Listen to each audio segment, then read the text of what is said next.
What's up, you guys? It's me from Team Tech Reviews. Here's another video for you guys. So this is my second take recording this, so it's already kind of unboxed, but I realized my microphone wasn't plugged in all the way. It was like recording through one channel, so unboxing again. Here we have the iPad Pro 11-inch M2 4th generation with 256 gigabytes of storage. And I'll tell you guys why I chose that storage here in a bit and later in the video. And why I chose the 11-inch over the 12.9-inch despite the displays being different. And I just want to talk about my experience unboxing this for the first time. I've never had an 11-inch iPad Pro. I'm coming from the 12.9-inch with the A12Z chip in it. So yeah, here's the unboxing of the iPad Pro. Alright, so would have to flip it over and remove those things already. So that experience is already recorded through one channel, mono speaker basically. Alright, so here's the 11-inch iPad Pro, and I went to Best Buy to see the differences between the 12.9-inch and the 11-inch, since I'm coming from a 12.9 and I really only had that iPad. But this feels pretty nice in the hand. Like, this is the 11-inch, and I feel like it's enough to hold with both hands, and I have pretty big hands, mind you.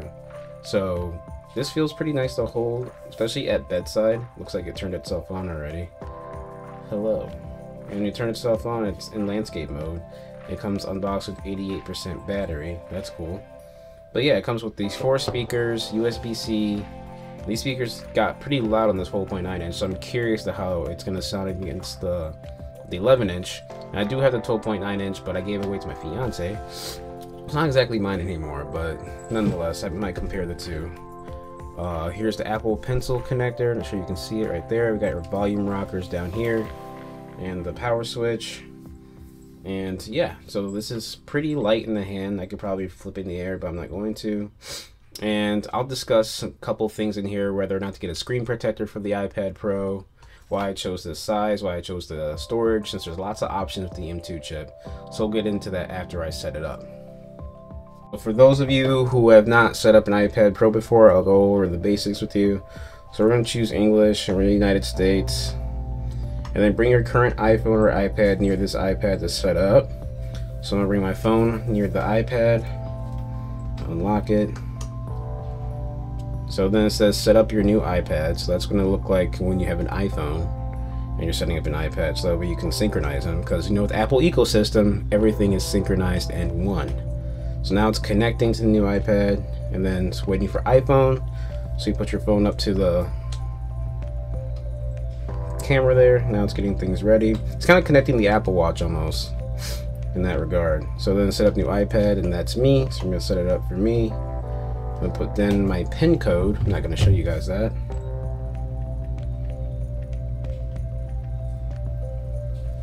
All right, and then setting a new iPad. It may take a few minutes to activate your iPad. And this is capable of 5G. It is a 5G device, but I got the wireless Wi-Fi model instead of the 5G model, because I don't really need 5G on the iPad, and if I need to connect to the internet, I'll just use my hotspot. So no big deal with that. Alright, so we're going to continue the process here. We're going to put in the passcode because it was idle. Now we're going to set up Face ID. If you don't know what that is, that's face authentication. It uses the true depth sensor camera up here, using dots and other technologies to identify your face. So we're going to set it up. Alright, so Face ID is set up. So basically all you do is follow the instructions on the screen. It'll just make you rotate your face in circles until it's done scanning your face. Face ID is really cool. You can use it in the dark. It doesn't matter where you're at. It uses the proximity sensors and the true depth sensor to identify your face, even if you're wearing glasses. So it's a pretty cool technology. So I'm going to ask you where you want to get your data from. Store from Mac PC, from another iPad, move data from Android, don't transfer. So I'm going to record, restore from iCloud backup. If you haven't backed up your iPhone recently, then. So it's going to use the backup from 3 in the morning. Restore this iPad from your iPhone. Backup settings will not be restored.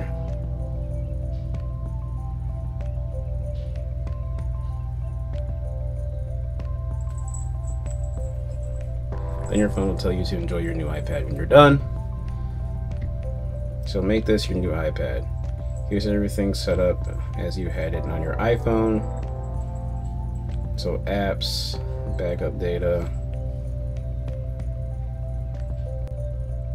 sometimes an Apple Wallet.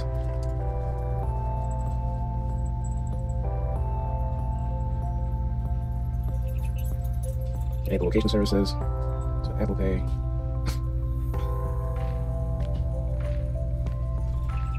Alright, before we keep going, obviously I want to talk about what's in the box. This actually comes with a charging brick, unlike, you know, iPhones per se.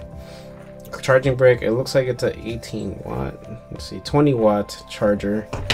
And it comes with a braided USB-C cable, very nice. I like the braided.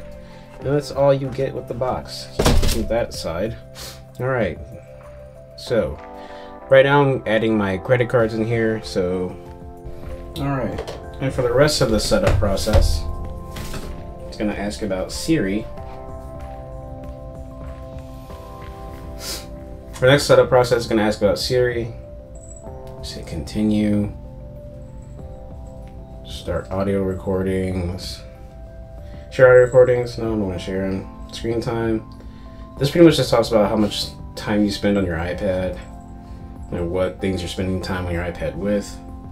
A software update for iOS 16.5.1. It's just a security update that we all got recently with our iPhones, watches, and such what.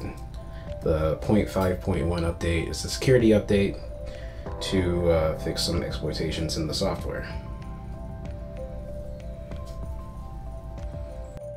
So this is the iPad Pro 11-inch M2.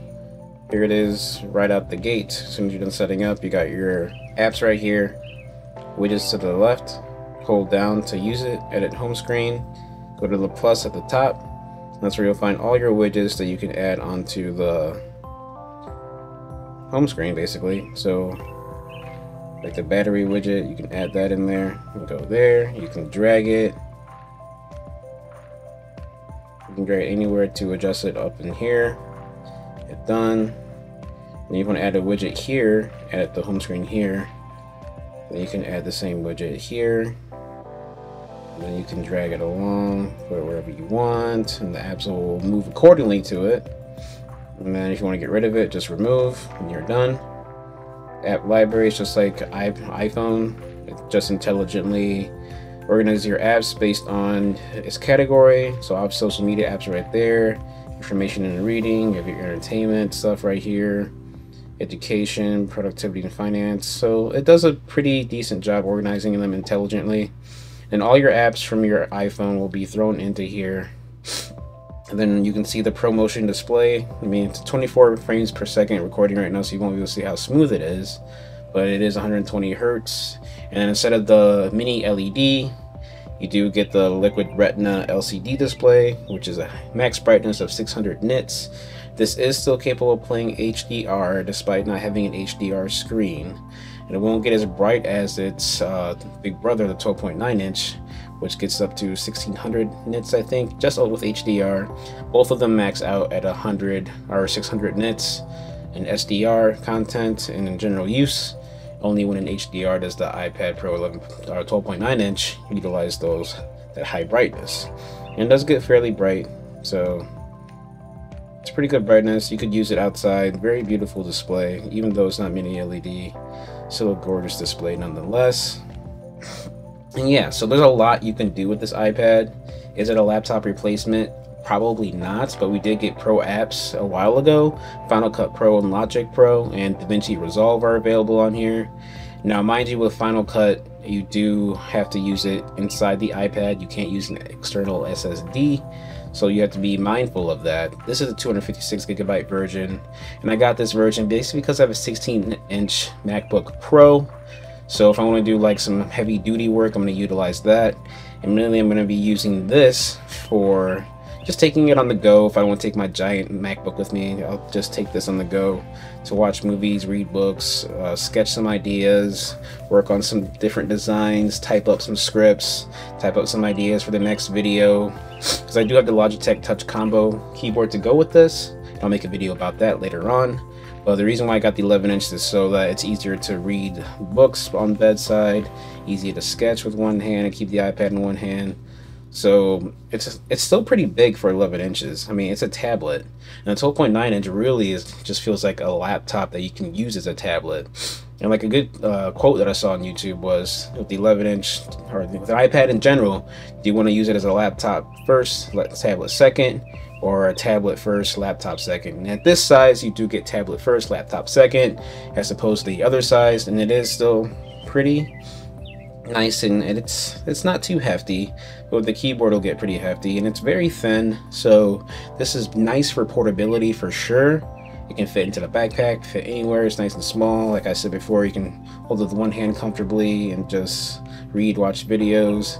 And with the 12.9 inch, it's pretty big, and I'll make a video comparing the two since I do have one in this household. It's not mine anymore though, I gave it away to my fiance. So yeah, I will be making a more in-depth video about the iPad setup, using it after setup, how to customize it the way you want it to be, and some practical use cases for it. So be on the lookout for that video. Thanks for watching. Peace.